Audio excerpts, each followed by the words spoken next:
Well, hello, fellow carnivores. It's me, John Wood, the champion within. Welcome to my channel. In today's video, we're going to talk about food choices, how to save money doing carnivore, how do you fix your food, how do I fix my food, the nuts and bolts of the carnivore diet. We've been over and over and over all the benefits. So by now, if you haven't done a carnivore diet, what are you waiting on? And if you have, you've seen some of the benefits. The trials and tribulations I think some carnivores run into is paying for it. They think it's really, really expensive. And it can be, but when you cut out all the garbage that you were buying, it's less expensive, I think. Let me give you some examples of what I have in my freezer. So there are several apps that you can get on your phone that show you all the sales from your local grocery store on a week-to-week basis. My wife does a great job of that. She lets me know when ribeyes are on sale or chuck steaks or ground beef or bacon. The stuff that she knows that I eat, when it's on sale, she'll let me know because she follows that stuff on the app on her phone. So here we have some ribeyes. This is from a store called Food Lion. They're pretty prevalent in the Southeast, one of my favorite stores. But these recently were on sale. Normally $13.99 a pound, but they had them on sale for a week for $8.99 a pound. So I saved $9.30. So instead of paying $26.02, obviously I paid $16.72. So I really only buy ribeyes when they're on sale. But a great alternative to ribeyes is a cut of meat called the chuck steak. So here we have some chuck steaks, which the marbling looks very similar to a ribeye, and to me the flavor is about like a ribeye. But these steaks, these weren't on sale, I don't believe. This is just the normal price, $7.49 a pound.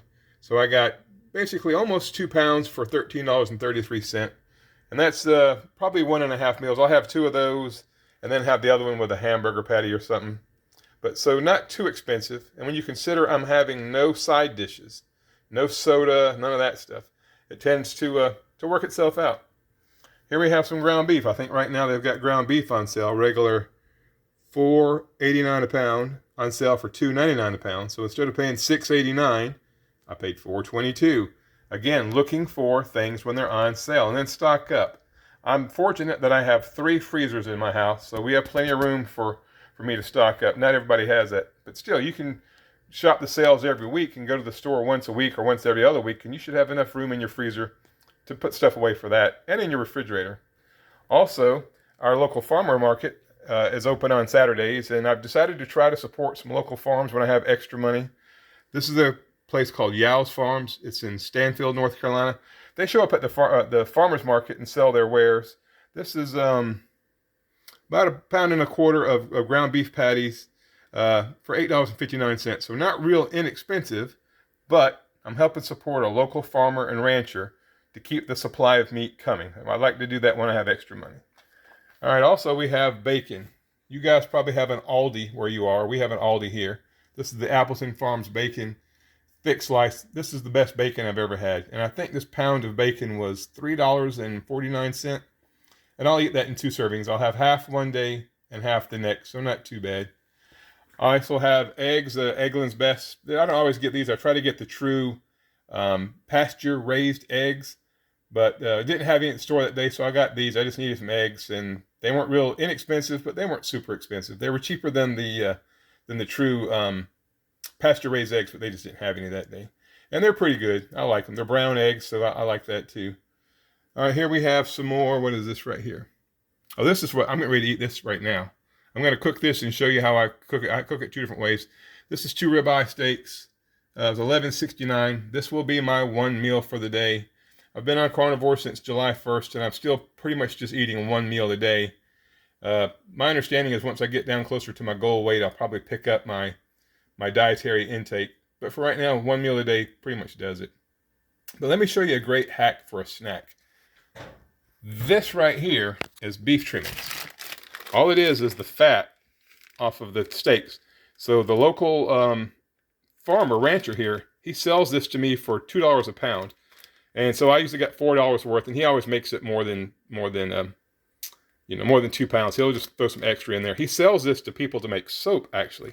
But I eat it. I'm going to take and cut this, I'll cut it into like 1-inch cubes, and then I'm going to put it in my handy dandy air fryer there.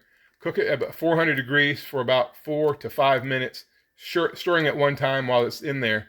And it kind of puts a crisp on the outside edge of it. And my goodness, it's delicious. I love it. It kind of tastes like bacon to me, even though it's beef fat. And it's a great source of fat, and it's really inexpensive. And if you're having a craving, if you can pop a few of those, it will absolutely drive that craving away. So that's my hack for that. Anyway, let me show you how I'm gonna cook these steaks. So here's my 2 ribeyes that I'm gonna have for lunch today, or for my one meal. There's one. Look at that beautiful marbling on there. I love that. So I do use seasonings. I do use some red mint salt from time to time, but my favorite seasoning, and I know some of you guys are going to give me a tough time about this, and I'm okay with that, but my favorite seasoning is the Montreal steak and Grill Mates. I read the ingredients. It does have sunflower oil in it, which is a seed oil, which I know I don't need, but and I'm using less and less. So I do put a little bit of that on there. I've got my frying pan getting hot. I want it to be really hot when I throw the steaks in there, so it'll kind of sear them. So I'm just going to put a little bit of Montreal steak on my meat. Then I'm going to throw it in there on a very, very hot frying pan. And then I'm going to put a lid on it. I like cooking with a lid. That helps lock the heat in. It kind of circulates the air around the meat. And I know I could use my air fryer. I got the fat treats in there right now. But only one steak will fit in there at a time. And I'm pretty hungry. I went to the gym this morning. I went for a 2.5 mile walk. Then I left there and I went to the gym and I lifted a bunch of heavy weight. Probably the best workout I've had so far. And I haven't eaten since yesterday about 5:30. So pretty hungry. Anyway, let me throw some Montreal on here. Just so you can see, it's not a whole lot.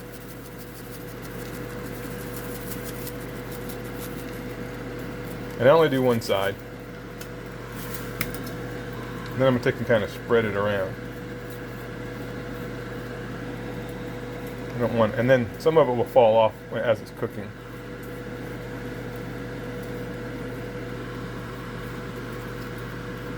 And that's it. That's the extent of my seasoning right there. And as it cooks, I'm going to flip it, a lot of it falls off. But it does give it some. And I know there's a big push right now. Carrie from Homestead House talks about letting your steaks dry. Put them on a drying rack. Dr. Chafee talks about that too.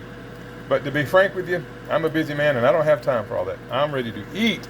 These steaks have been sitting on the counter for about 30 minutes, just kind of coming to room temperature. So it's not quite such a shock when I, take them out of the fridge. But, whoo, getting it hot, getting it hot. Look at that sizzle. Turn that down a little bit. We're going to throw the lid on there. And we're going to, now I like my steak, don't hate me, don't hate me. I like it between medium well and well. I'm working on not cooking it quite so much, trying to get used to having more and more pink in the middle. But that's the way I've always eaten steak. And, one day at a time. It's still working. I've lost 50 pounds and I feel amazing. So even if I cook it longer than you might cook your steak, I'm still having fantastic results from this diet. Anyway, we'll come back and show you those when they're done. I'll flip them one time, keep the lid on there. I'm going to cook them about 6 minutes on the first side and about 4 minutes on the second side on really high heat with a lid. And then I'll cut into it and let you see how I eat my steaks. So here is my finished plate and I am so hungry. I got my butter there, I got my fat bites, I've got 2 ribeyes, and I know it's blasphemy having a piece of meat, being a carnivore, having a piece of meat cooked all the way through. I know it's blasphemy. But this is how I like it. Anyway, that's all I got for today, just showing you a little way maybe you can save some money and do some food prep type stuff as far as finding things on sale and putting them away. If you get all the vegetables and all the other stuff out of your freezer, you'll make more room for the meat if you have limited freezer space. And most grocery stores have a sale from week to week, so just watch the ones in your area. Find good sales, stock up on meat, and stay carnivore. We'll see you tomorrow.